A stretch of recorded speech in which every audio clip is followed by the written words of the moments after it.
లేదు. మిమ్మల్ని అందరూ అదృష్టవంతులని చెప్పా. ఎందుకో చెప్పనా వద్దా? నన్ను జాయిన్ చేయించిన వ్యక్తి నాకన్నా ఒక 4 సంవత్సరాల ముందు జాయిన్ అయ్యాడు. బాగా అర్థం చేసుకోండి.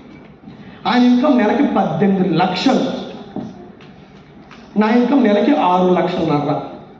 మీరు ఒక విషయం చెప్పండి, అదే 4 సంవత్సరాల క్రితం నాకు ఎవరన్నా సరే వెస్టేజ్ ఆయనతో పాటు పరిచయం చేసి ఉంటే, ఇదే నేను 4 సంవత్సరాల క్రితం తీసుకున్నట్టయితే నా ఇన్కమ్ ఎంత ఉంది? అది వినిపించట్లా? 18 లక్షలు. ఇప్పుడు ఫీల్ అయ్యేవాడిని, నాకు మచ్చలేదు అనుకుంటా, నా పైన ఉన్నోడికి మచ్చ ఉందనుకుంటా, అందుకే త్వరగా పరిచయం అయ్యింది అని. మరి ఆయన జాయిన్ చేసిన వ్యక్తి ఆయనకన్నా 2 సంవత్సరాల ముందు జాయిన్ అయ్యాడు, నెలకి 22 లక్షలు. నాకన్నా 6 సంవత్సరాల ముందు జాయిన్ అయ్యాడు, నెలకి 22 లక్షలు. అది 6 సంవత్సరాల ముందు నేను వెస్టేజ్ ఆయనతో పాటు జాయిన్ అయ్యి ఉంటే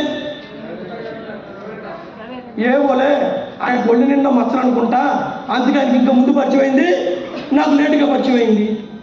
మన ఆయన జాయిన్ చేసిన వ్యక్తి ఆయనకన్నా 2 సంవత్సరాల ముందు జాయిన్ అయ్యాడు, నాకన్నా 8 సంవత్సరాల ముందు జాయిన్ అయ్యాడు, నెలకి 48 లక్షలు. అదే 8 సంవత్సరాల క్రితం నేను వెస్టేజ్లో జాయిన్ అయ్యి ఉంటే మాట్లాడాలి, నాకు 48 లక్షలు. నేనేమనుకున్నానంటే ఆయన ఒళ్ళంతా మచ్చాను అనుకుంటా, అందుకు ముందు పరిచయం అయింది అనుకుంటా. ఆయన జాయిన్ చేసిన వ్యక్తి ఆయనకన్నా 4 సంవత్సరాల ముందు జాయిన్ అయ్యాడు, నాకన్నా 12 సంవత్సరాల ముందు నాకన్నా 12 సంవత్సరాల ముందు జాయిన్ అయ్యాడు. ఈరోజు ఆయన ఆదాయం 1,62 లక్షలు. ఆయన ఫ్యామిలీ అంతా మచ్చలే, అందుకే ఆయన ముందు పరిచయం అయింది, నాకు లేటుగా పరిచయం అయింది. అదే 12 సంవత్సరాల క్రితం నాకు వెస్టేజ్ పరిచయం ఉంటే 1,60 లక్షలు వచ్చాయి. ఇప్పుడు నేను ఫీల్ అవుతున్నా, అరే నాకెందుకు 6 సంవత్సరాల ముందు వెస్టేజ్ పరిచయం అయింది, అదే 6 సంవత్సరాల ముందు పరిచయం ఉంటే ఎలా ఉంది అది అని ఫీల్ అవుతున్నా. ఒక్కసారి 6 సంవత్సరాల ముందు మీలాంటి ఇదే మీటింగ్కి 6 సంవత్సరాలు ఎవడో మిమ్మల్ని డిపార్ట్మెంట్ తీసుకొచ్చి 6 సంవత్సరాల పాటు నా పక్కన మీకు సీట్ ఇచ్చున్నట్టయితే మీకు 6 లక్షలు వచ్చేది. నాకు మొత్తం మీకు ఆమర్చుకోలేదు కాబట్టి మీకు లేటుగా పరిచయం అవుతుంది.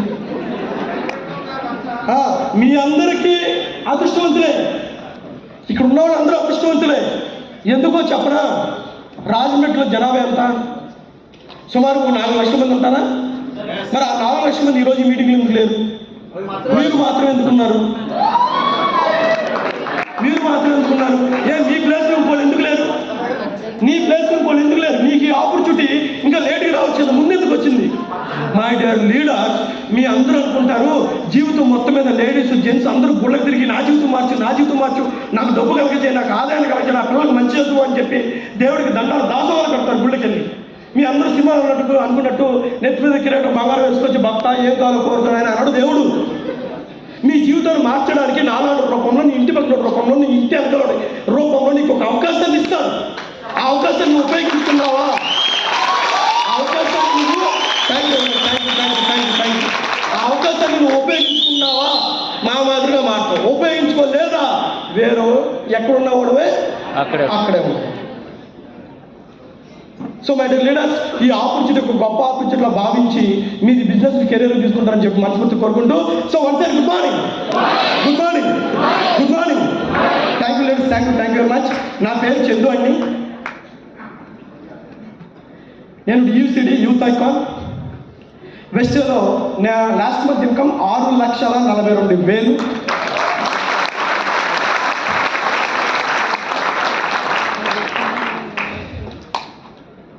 లీడర్స్ అందరికి నేను కనబడుతున్నానా? మాట్లాడాలి. బాగున్నానా? బాగుపోయినా బాగున్నానని చెప్పాలి, లేకపోతే బాగున్నా లేదా?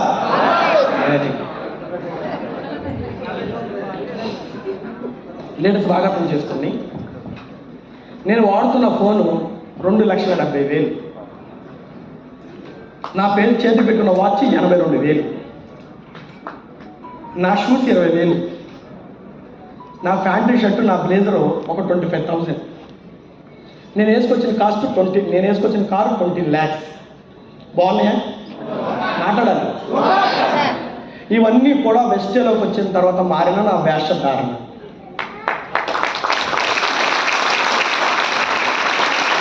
మరి వెస్టేలో రాకముందు నా జీవితం ఏంటి? మీ అందరూ అనుకుంటారు చందు గారు మంచి డ్రెస్ వేసుకొచ్చాడు, బాగా ఉన్నారు, లేదా వేసుకొచ్చారు, లేదా కారు వేసుకొచ్చారు, బాగా డబ్బు ఉన్నాడు, లేదా బాగా అనుకుంటే మీరు పప్పులో కాలేసినట్టు. మై డియర్ లీడర్స్, మీ అందరూ ఒక విషయం చెప్పండి. ఇక్కడ ఎవరైనా మేము టాటా కిళ్ళల్లో ఉంటున్నాం అన్నవాడు ఎవరు ఉంటే చేసేస్తాను? ఒకళ్ళు. రైట్. సార్ మా ఊరికి సరైన రోడ్ లేదండి, ఆటోలు రావండి, బస్సులు రావండి అన్నవాడు ఎవరు ఉంటే చేసేస్తాను? ఒకళ్ళు, ఇద్దరు. రైట్. సార్ మా ఊర్లో స్కూల్స్ వెళ్ళామన్నవాడు ఎవరు ఉంటే చేసేస్తాను? సార్ మా ఊర్లో హాస్పిటల్ లేదన్నవాడు చేతులెత్తండి. ఒకళ్ళు, ఇద్దరు, ముగ్గురు, నలుగురు. Right. Right. So sir city నుంచి వచ్చారు, లేకపోతే బాగా డబ్బున్నాడు అనుకుంటే మాత్రం రావు. మై డియర్ లీడర్స్, నా పేరు చందు అండి. నేను మచిలీపట్నం పక్కన డౌకిపల్లి ఒక చిన్న పల్లెటూరు నుంచి నేను ఈ బిజినెస్ని బిల్డ్ చేయడం జరుగుతుంది. నేను ఎందుకు ఈ మాట చెప్తుంటే చాలామంది గొప్పగా ఉంటుంది. ఈ బిజినెస్ వాళ్ళు చాలామంది పిచ్చి మాటలు మాట్లాడుతూ ఉంటారు. ఈ బిజినెస్ బాగా డబ్బున్న వాళ్ళే చేస్తారు, లేదా బాగా చదువుకున్న వాళ్ళే చేస్తారు, లేదా బాగా సిటీ వాళ్ళే చేస్తారు అనుకుంటే మాత్రం రావు. నేను మచిలీపట్నం పక్కన ఒక మారుమూల ప్రాంతంలో ఒక డోకిపల్లి అనే ఒక చిన్న పల్లెటూరు నుంచి నేను ఈ బిజినెస్ని బిల్డ్ చేయడం జరిగింది. మై డియర్ లీడర్స్, చూడండి, ఇది మా ఊరు. మీరు మా ఊరు రావాలంటే వర్షాకాలంలో ప్యాంట్లు పైకెత్తి రావాలి, అంత బురద ఉంటుంది. మా ఊళ్ళో ఒకే బస్సు వస్తుంది, పొద్దున కూడా ఒక బస్సు వస్తుంది, సాయంత్రంలో ఒక బస్సు వెళ్ళుద్ది, కాలేజీ పిల్లలు తీసుకురావడానికి తీసుకురావడానికి. సో అలాంటి మారుమూల ప్రాంతం నుంచి నేను ఈ బిజినెస్ని బిల్డ్ చేశానండి. ఇక్కడ చూడండి, ఇది మా అమ్మ నాన్న. మా అమ్మ నాన్న, మాకు ఒక అన్నయ్య, ఇద్దరు అక్కడ ఉన్నారు, నేను లాస్ట్ వాడిని. మా అమ్మ నాన్న ఏమి చదువుకోవాలా, నిశాని ఏది ముద్ర. మా అమ్మ ముందు మా నాన్న ముందు మీరు పేపర్ పెడితే బొమ్మలు చూడడం తప్ప వాళ్ళకి చదువురాదు. సో మా తల్లిదండ్రులు ఏం చదువుకోలేదు. మా అమ్మ నాన్న వాళ్ళు మమ్మల్ని కూలి పని చేసే బతికించారు. మా అమ్మ మొన్నటి వరకే కాగితాలకి, కోతలకి, నాట్లు వేయడానికి, ఊడుపులు చేయడానికి. మా నాన్నగారు కౌలు రైతు కింద, నేను పుట్టినకానికి ఇప్పటివరకు కౌలు రైతు కింద, మాకేం పొలాలు ఏమి లేవు, కౌలు రైతు కిందనే మేము ఉన్నాము. ఒక 3-4 ఎకరాలు చేస్తారు కౌలు రైతు కింద, దాంతోనే మేము బతికాము. అలాగే ఇక్కడ చూడండి, ఇది మా ఇల్లు. ఫెస్టివల్ రాకుండా వరకు ఇది నేను, ఇది మా అన్న, ఇది మా ఇల్లు. సో ఫెస్టివల్కి వచ్చినాక ఆ ఇల్లు మార్చుకున్నాను, అది కూడా మీకు చూపిస్తాను. ఇక్కడ చూడండి, ఇది మా స్కూల్. మా గవర్నమెంట్ స్కూల్లోనే చదువుకున్నాను. నేనేం పెద్ద పెద్ద కార్పొరేట్ స్కూల్లో చదవలేదు, పెద్ద పెద్ద కార్పొరేట్ స్కూల్లో వెళ్ళలేదు. నేను మా ఊరు గవర్నమెంట్ హాస్పిటల్, పక్క ఊరు గవర్నమెంట్ హాస్టల్లోనే ఉన్నాను. వాళ్ళు ఇచ్చిన బట్టలు వేసుకున్నాము, వాళ్ళు ఇచ్చిన పెట్టిన ఫుడ్ తిన్నాము, వాళ్ళు ఇచ్చిన చదువుతోనే చదువుకున్నాము. ఎంటైర్ మా ఫ్యామిలీలో 10th పాస్ ఎవరు ఉన్నాడంటే నేను ఒక్కడిని, ఇంకెవరలేదు. అలాంటి ఒక బ్యాక్గ్రౌండ్ నుంచి నేను ఈ బిజినెస్ని బిల్డ్ చేయడం జరిగింది. చిన్నప్పటి నుంచి నా తల్లిదండ్రులు నాకేం చెప్పేవాళ్ళు అంటే, నాకేనే కాదు మీకు కూడా మీ తల్లిదండ్రులు ఏం చెప్పేవాళ్ళు. ఇప్పుడు అక్కడ దాకా మీకు పిల్లలు ఉంటారు కదా, మీ పిల్లలకి మీరు ఏం చెప్తున్నారు? బాగా చదువుకుంటున్నారు, అదేనా? రైట్. అంతేకాదు చదువులు వద్దురా, రోడ్ల మీద తిరగరా, కిడ్నాపులు చేసుకుని కన్నాలు వేసుకుని బతకని చెప్తున్నారా? మాట్లాడాలి లేదు కదా? రైట్. మీకు ఎలా అయితే మీరు మీ తల్లిదండ్రులు మీకు ఎలా అయితే చెప్పారో, మీ పిల్లలకి మీరు ఎలా అయితే చెప్తున్నారో, నా తల్లిదండ్రులు కూడా నాకు అదే చెప్పేవాళ్ళు.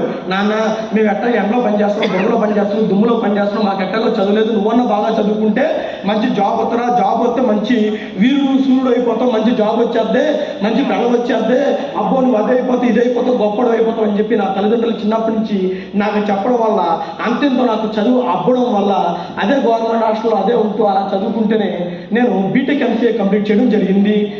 గవర్నమెంట్ స్కూల్లో చదువుకుంటేనే, యూనివర్సిటీలో చదువుకుంటేనే.